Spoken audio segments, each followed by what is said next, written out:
Okay, I'm just going to make a short video on a tune-up for a Mercedes M116 engine.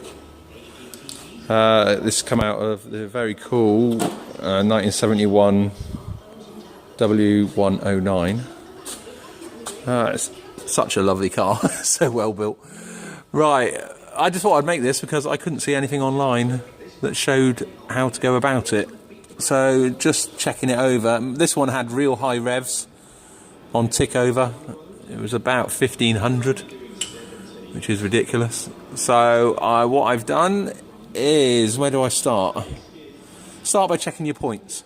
So take that cap off, pull the rotor arm off, pull the dust cap off, and there's the points underneath that. Wow, it's hot.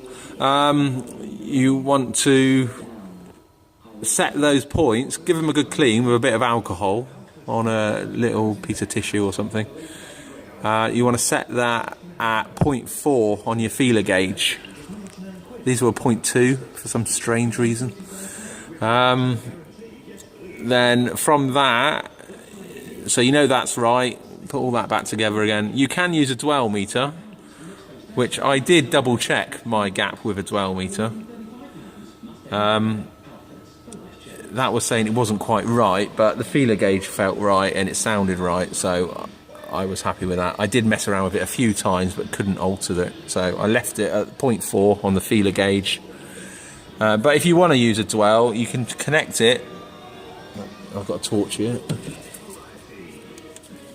Right, you connect it down there.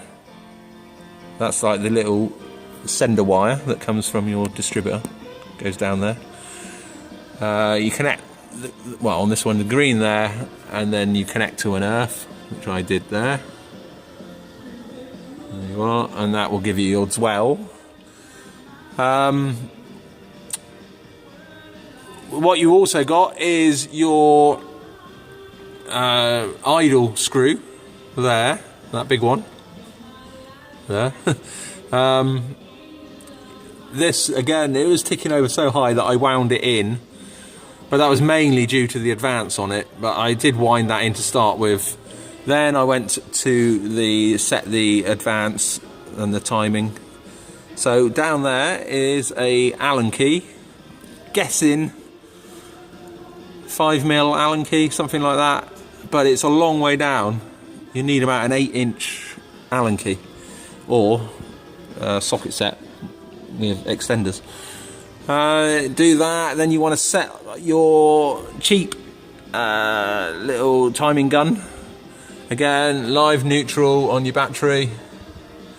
And then you want your induction reader, is it? On HT cylinder 1, which is that engine there. I mean, that cylinder there. So put it on that cable. Right, when I did it, I found out that this was like 10 degrees advanced. So you put your timing light, it's actually really awkward to see.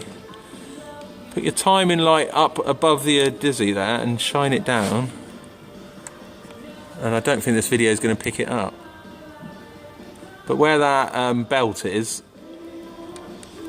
to the right of that as you're looking at it, that is the timing reading.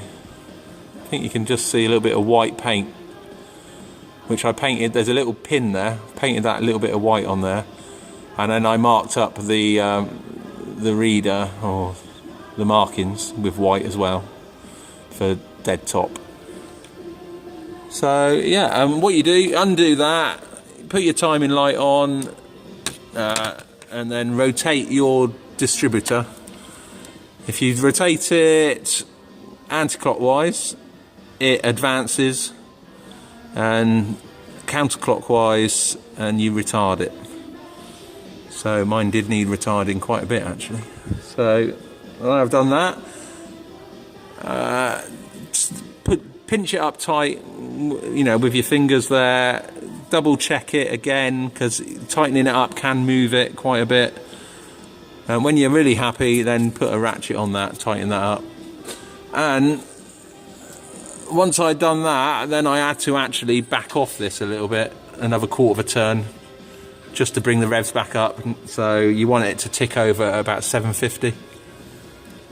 And you can do that on there once your time is, and then double check again your timing, make sure it hasn't altered too much, which it won't really. And then you get a sweet running engine, and that's how you do it. And it's good fun, half an hour.